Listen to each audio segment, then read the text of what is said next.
Welcome to Kanyakumari. बुलिया ଯିବା କନ୍ୟାକୁମାରୀ। ତ ଆମେ ସାଙ୍ଗମାନେ କନ୍ୟାକୁମାରୀ ବୁଲିବାକୁ ଆସିଛୁ।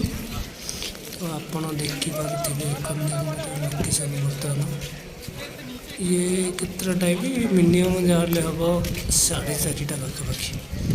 ସକାଳ ପୁରା ବଡ଼ି ଭୋରୁ ଆମେ ଆସିକି ପହଞ୍ଚିଛୁ।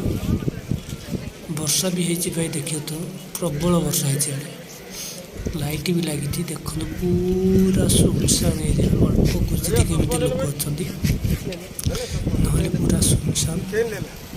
ମାନେ ଜାଗା ଏଇ କନ୍ୟାକୁମାରୀ ଏମିତି ଗୋଟେ ଜାଗା, ଯଦି ଆପଣମାନେ ଗୋଟେ ଥର ଆସିବେ ତ ନେକ୍ସଟ ଟାଇମ୍ ତ କହିବେ କି ଆଉଥରେ ପୁଣି ଯିବାକୁ।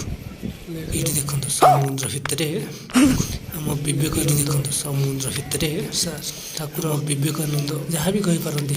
ସାର୍ ଠାକୁର ସମୁଦ୍ର ଭିତରେ ଯାହା ବି କହିପାରନ୍ତି। ଏ ଦେଖନ୍ତୁ ସମୁଦ୍ର ଭିତରେ ଚାରିପଟେ ଯାକ ପାଣି, ମଝିରେ ମନ୍ଦିର ହେଇଛି, ତା ଭିତରେ ଯାକ ପାଣି ଅଛି, ମଝିରେ ମନ୍ଦିର ହେଇଛି, ତା ଭିତରେ ପାର୍କ ଅଛି। ଆସନ୍ତୁ ଦେଖିବେ, ଆସନ୍ତୁ ଆପଣ ତାପରେ ଆସନ୍ତୁ ଦେଖିବେ, ବଢ଼ିଆ ଜାଗା। ତାପରେ ଜାଣିପାରିବେ। ଏବେ ଦେଖନ୍ତୁ ଲୋକ ବି ବଢ଼ିଆ ଜାଗାରେ, ଏବେ ଦେଖନ୍ତୁ ଲୋକ ବି ସୂର୍ଯ୍ୟ ଉଦୟ ଦେଖିବେ ନା, ସୂର୍ଯ୍ୟ ଉଦୟ ଦେଖିବେ ନା, ଭଲ ଜାଗା।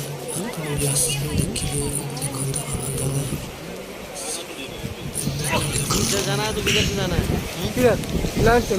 ସମୁଦ୍ର ମଝିରେ ବିଲାଇତି ଅଛି, ସମୁଦ୍ର ମଝିରେ ବିଲାଇତି ଅଛି, ଯାକ ସମୁଦ୍ର ମଝିରେ ବିବେକ, ଚାରିପଟ ଯାକ ସମୁଦ୍ର ମଝିରେ ଆସିବେ।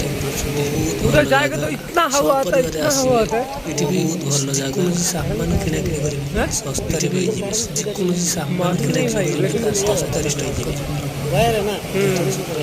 ଏ ଭିଡ଼ିଓ ଆପଣଙ୍କୁ ଭଲ ଲାଗୁଛି, ଲାଇକ୍, କମେଣ୍ଟ, ସେୟାର ଆଉ ସବସ୍କ୍ରାଇବ୍।